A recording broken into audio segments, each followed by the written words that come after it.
Right గురుగా అంతా బావుంది. లింగోద్భవ కాలం అన్నారు. లింగోద్భవం ఇంకొక పురాణ గాథ గూడా విన్నాను. మన అమృతం చిలికినప్పుడు అది కొండను చిలుకుతారు గదా! హ్మ్. అప్పుడు హాలాహలం వచ్చింది. దాన్ని శివుడు మింగాడు. కాబట్టి ఆయన చచ్చిపోతాడేమో అని భయపడి అందరూ ఆ రోజు రాత్రంతా ఆయన క్షేమంగా ఉండాలని కోరుకుంటూ కూర్చున్నారంట. అదే శివరాత్రి అని కొందరు. ఇట్లా లింగో లింగోద్భవ కాలం అన్నదే దానికోసం వచ్చింది. అచ్చా! అవునా? ఓకే. ఇప్పుడు లింగోద్భవ కాలంలో దర్శనం చేసుకోవాలని ఎందుకన్నారు? లింగం ఆయన మామూలు రూపంలో ఉన్నప్పుడు ఆయన కాలకోట విషయం మింగాడాయన. అవును. లింగం ఉద్భవించిన సమయం దాంట్లోనే మనం అర్థం బోలెడంత అర్థం ఉంది. అవును. లింగోద్భవ కాలం అనేది. ప్రదోషకాలం అంటారు. అవును. ఎప్పుడు సాయంత్రం. అవును. అలాగే లింగోద్భవ కాలం అంటారు. అవును. లింగం ఉద్భవించిన కాలం అది. అవును. అంటే అప్పటిదాకా మానవ రూపంలో ఉన్న ఆయన లింగ రూపం దాల్చింది అప్పుడే. అది అమృతం చిలికినప్పుడేనా? అప్పుడు కాదు. మామూలుగా ఈ యొక్క ఆ! సమయంలో. ఓకే. నేను శక్తివంతుడినంటే నేను శక్తివంతుడిని అనుకున్నప్పుడే లింగోద్భవ అచ్చచ్చ! కాలం ఉద్భవించింది. ఇది గోకర్ణ క్షేత్రమా అండి ఇది? గోకర్ణ అదేనా? క్షేత్రం. అదేనా? ఆ! ఆ! అయితే ఒక్కొక్కళ్ళు రాసిన వాళ్ళు ఏంటో ఒక రామాయణం ఉంది. ఒక్కో రామాయణం ఒక్కోలా రాసుకుంటారు. భారతం ఒక విధానంలో రాశారు ఆ! పర్టిక్యులర్‌గాను. దాన్ని ఒక్కోళ్ళు ఒక విధానంగా అనుసరించి దాన్ని కరెక్ట్. ప్రతి అవును. ఒక్కళ్ళకి కూడా అందించేలా చేశారు. అవును. దానివల్ల ఏమవుతుందంటే, మనం ఇలా చెప్పామనుకో, ఇది ఇలా కాదు, ఇది ఇలాగా అని అవును. వాళ్ళ బాణీలో వాళ్ళు చెప్తారు. కానీ వివరంగా దీంట్లో మనకి లింగోద్భవ కాలం అని ఉంది. ఉద్భవించిన కాలం అని చెప్పి అచ్చచ్చచ్చ! శాస్త్రోక్తంగా ఉంది. ఓకే. ఓకే. ఓకే. ఈ రోజున లింగాలకి శివలింగాన్ని మనం మట్టితో తయారు చేసి శివలింగానికి అభిషేకం చేసినా సరే ఫలితం ఉంటుంది. హుహుహుహు. రైట్. అంతా బావుంది గురూజీ. ఈ జాగరణం ఎందుకు? ఉపవాసం ఎందుకు? జాగరణ ఈ రోజున ఉపవాసం అంటే బాగా చెప్తున్నాను నేను. చాలామంది ఉపవాసాలు చేస్తున్నారు. హ్మ్. ఉపవాసాలు చేసిందంతా కూడా తప్పేవాళ్ళు. ఆ! పరమేశ్వరుడు ఏమన్నాడంటే, ఆత్మారాముడిని ఘోషిస్తూ, ఆత్మని ఘోష పెడుతూ, దాన్ని బాధ పెడుతూ, నిన్ను పూజలు చేయొద్దన్నారు. ఓహ్! మనం ఏం చేస్తున్నాం, ఉదయం నుంచి ఉపవాసం ఉండి, ఆ! శుభ్రంగా, హాయిగా ఇంకా మంచినీళ్ళు కూడా తాగట్లేదు చాలామంది. వాళ్ళు ఏది కూడా తినకుండా ఉదయం నుంచి కూడా ఉపవాసంగా ఉండి, మొత్తం చాలా మటికి అలాగ వాళ్ళు ఉపవాసం ఉంటున్నారు. అలా ఉపవాసం ఉండి చేసింది మంచిది కాదు. ఏంటే ఉదయాన్నే మనం కొంచెం ఏదైనా అల్పాహారం కింద కానీ, పూజ అయిన తర్వాత ఏ పాలో, పళ్ళో తీసుకుని మనసుని కొంచెం ప్రశాంతత చేసుకోమన్నారు. కానీ మనం ఏం చేస్తున్నామయ్యా అంటే, మొత్తం మనసుని కట్టుబాటు చేసేసి, దానికి ఏమీ లేకుండా కట్టుబాటు చేసేసి దాన్ని ఇబ్బంది పెడుతూ మనం పూజలు చేస్తున్నాం. మనం ఎంత పూజ చేసినా సరే మనకేమనిపిస్తుందంటే,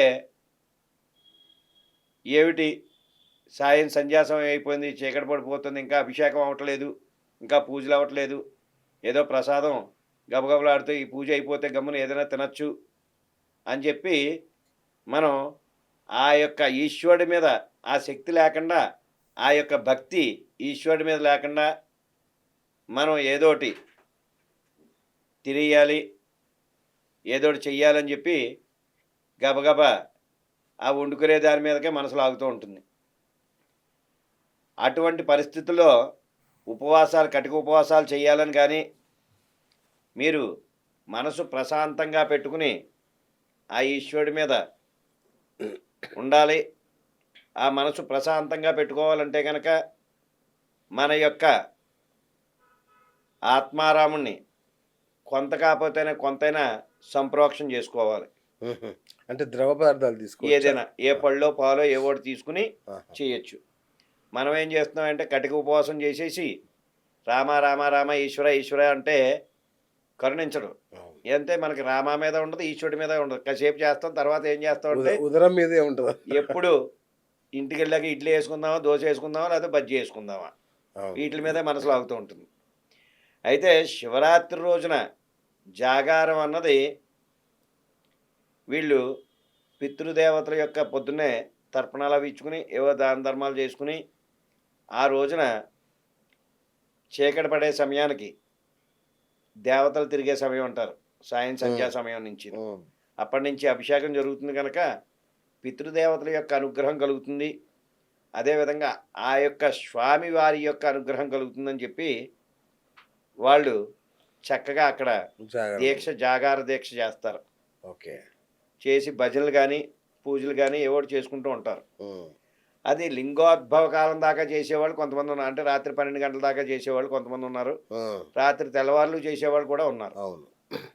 అయితే ఈ జాగారం పేరుతో సినిమాలు ఎక్కువయ్యాయి.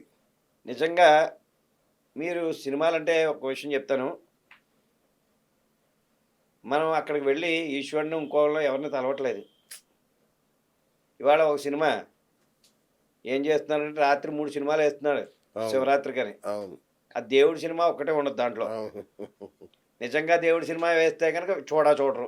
అందరు పడుకుంటారు. అయితే వీళ్ళు చేసే పని ఏంటంటే వెళ్ళిపోవడం, ఆ 3 సినిమాలు చూసేయడం. అవును. ఇంకా జాగారం చేసిన ఫలితం ఏముంది వీళ్ళకి? జాగారము అంటే భజన, పూజ, విధానం, ఉమ్, భక్తి, నామస్మరణ అది. వీటి మీద ఉన్నదా జాగారం. జాగరణ అంటారు దాన్ని. ఆ జాగరణ చేయడానికి ఇప్పుడు సినిమాలకు వెళ్ళిపోతున్నారు. అది జాగరణ చేసినట్టు కాదు, సినిమాలు చూసినట్టు కాదు. అవును. నేను ఒక చోటకి వెళ్ళాను. ఏదో వాళ్ళకి ఉత్సవాలు ఏవో జరుగుతాయి ఆ లోపల. ఇంక వాళ్ళకి సినిమాలు అవి ఉండవు. ఎప్పుడో ఆ. ఇలా జాగరణ చేసినప్పుడే సినిమాలు వేసుకుంటూ ఉంటారు. అచ్చా. పూజలు చేసినప్పుడే. వాళ్ళు శ్రీరామనవమి చేస్తున్నారు లోపల. శ్రీరామనవమి. శ్రీరామనవమి చేస్తున్నారు. చేస్తున్నప్పుడు శ్రీరామనవమి అయిపోయిన తర్వాత మర్నాడు రాత్రి, ఆ రోజు రాత్రి వాళ్ళు సినిమాలు వేసుకుంటారన్నమాట. ఎలాగని అడగరా కళ్ళుకుండ ఒకటి దగ్గర పెట్టుకుని అయ్. ఆ, ఆ తెర ఒకటి కట్టేసి, ఇంకా అక్కడ ఏమేమి లేవు లోపల. ఆ, తెర ఒకటి కట్టేసి ఇంకా ఆ రాత్రి 6 గంటలకు 7 గంటలకు మొదలు పెడతారు సినిమా. మళ్ళీ పొద్దున్న 6 గంటల దాకా కళ్ళు తాగుతూ ఉండడం, సినిమా చూస్తూ ఉండడం. ఆ, ఆ చిరంజీవి కొట్రా, వెంకటేష్ కొట్రా, నాగార్జున కొట్రా, ఇదే ఇంకా వాళ్ళ కేకలు గొడవ. ఆ, అలాగా ఇంక వాళ్ళు అప్పుడు అది జాగారం కిందే ఉండదు. ఆ. అది మనం చేసిన ఫలితం ఉండదు. అచ్చా. ఇలాగా జాగరణ అన్నది మనం పూజలు, భజనలు, కీర్తనలు, జపాలు, ఆ 10 నిమిషాలు నీకు సినిమాకి వెళ్ళాక నీకు నామస్మరణ ఎలా కలుగుతుంది? అసాధ్యం అది. ఆ హీరోనో హీరోయిన్నో చూడడం, అబ్బా భలే ఉన్నారు, భలే ప్రేమించుకుంటున్నారు, భలే కొట్టుకుంటున్నారు, భలే దెబ్బలాడుకుంటున్నారు, దీని మీద ఉంటుంది తప్ప ఈశ్వరుడివి భక్తే ఉండదు. అవకాశం పూర్వం ఏం చేసేవారంటే ఇప్పుడు ఒక దేవి నవరాత్రులు అవని, ఒక పూజలు అవని, ఇవన్నీ కూడా మన కోసం దేనికోసం పెట్టారంటే ఆ 10 రోజులైనా వీడు ఉపవాసం ఉండి చక్కగా ఆచరిస్తాడని చెప్పి అవును. ఒక రీతిలో. ఇంకో రీతిలో ఏంటయ్యా అంటే ఇప్పుడు వినాయక చవితి ఉంది, వీధి వీధి చేస్తున్నారు అవును. చాలా చక్కగా.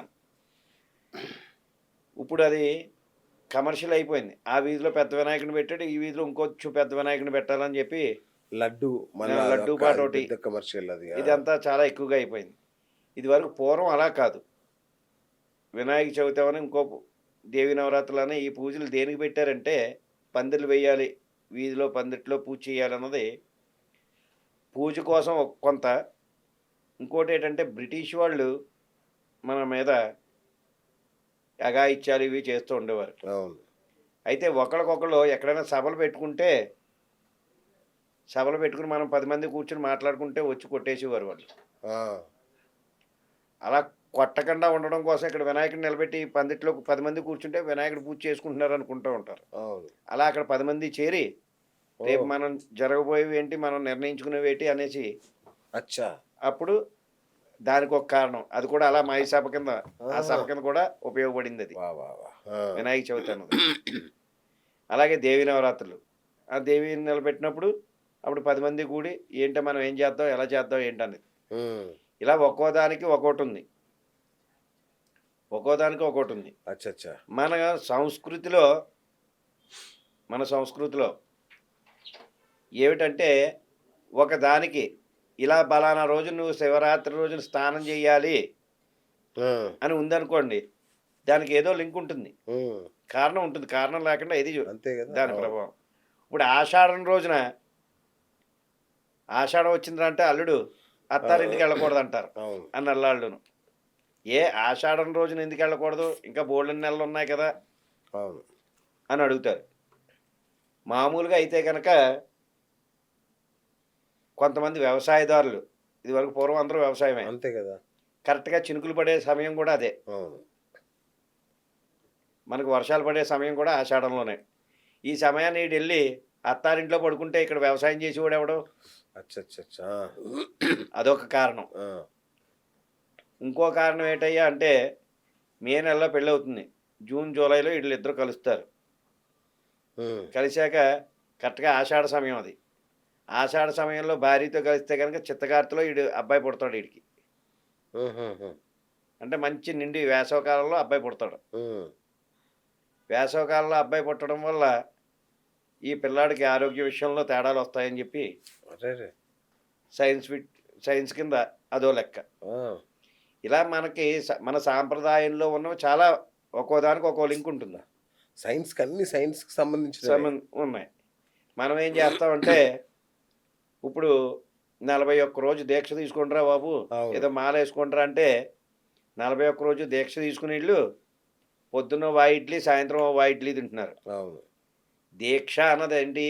లిమిట్‌గా తీసుకోవడం, కింద పడుకోవడం, హ్మ్. ఆ తర్వాత శుభ్రంగా స్నానం చేయడం, అవును. ఈ ఎదవ యావలన్నీ కూడా లేకుండా కదా! మనకి తెల్లారి లేస్తే యావలే. అంతేగా.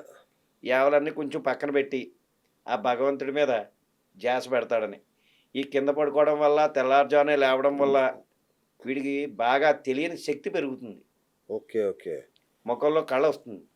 అవును. కరెక్ట్. ఇవాళ మనమే కాదు, నిజంగా చెప్పుకోవాలంటే, ఇప్పుడు పవన్ కళ్యాణ్ అవని, చిరంజీవి అవని, లేకపోతే మురళీమోహన్ గారు అవని, వీళ్ళందరూ కొంచెం ఆధ్యాత్మికంగా మాలలు వేసుకోవడం, పూజలు అవును. చేయడం ఇలాంటివి. ఎందుకంటే వాళ్ళకి దాని యొక్క గుణం తెలుస్తుంది. అవును. పవన్ కళ్యాణ్ అనేసరికల్లా మీకు ఏ మాలైనా సరే అవలీలగా వేస్తూ బా! ఉంటాడు. అవును. పొద్దున్నే జ్ఞానం, మనం తెల్లారుజామున లేచి ఒక 10 రోజులు ధ్యానం చేయండి. 11వ రోజు మనకే అవును. అయ్య బాబోయ్! ఏదో పోగొట్టుకున్నట్టు ఉంటుంది. అవును. అవును. దాని శక్తి అంత శక్తి అది. బా! మనం తెల్లారుజామునే లేచి, ఆ రోజు కాలకృత్యాలు తెచ్చుకొని శుభ్రంగా ఏ పనైతే తెల్లారుజామున లేచింది, సూర్యోదయానికి ముందు లేచింది ఏదైనా సరే ఫలితం ఉంటుంది హ్మ్. లేచిన తర్వాత. మనం ఇప్పుడేం చేస్తున్నామంటే 10 అయితే గనుక మనకు తెల్లారట్లేదు. అవును. నేను ఒకసారి ఒక చోటకి ఇలాగే ఒక ఇంటికెళ్తే ఏదో పని మీద, "అప్పుడే వచ్చేసారేంటండి" అన్నారు. ఆ! "ఏవయ్యా" అంటే, "మాకింకా 10 అయితే గాని మాకు తెల్లారదండి బాబు" ఆ! అంటూ మొదలుపెట్టారు. నాకే ఆశ్చర్యం వేసిందన్నమాట. ఇంట్లో ఆడవాళ్ళే లేవలేదు అప్పటికి. బా! అలాగా మనం సూర్యోదయానికి ముందు లేచి, కాలకృత్యాలన్నీ తీర్చుకుని, శుభ్రంగా పూజ చేసుకుని, ఆ విధానం మొదలుపెట్టమనండి. ఎందుకు కుటుంబం బాగోదో చూడండి. హ్మ్. జ్ఞానం కలిగేదే ఆ సమయం.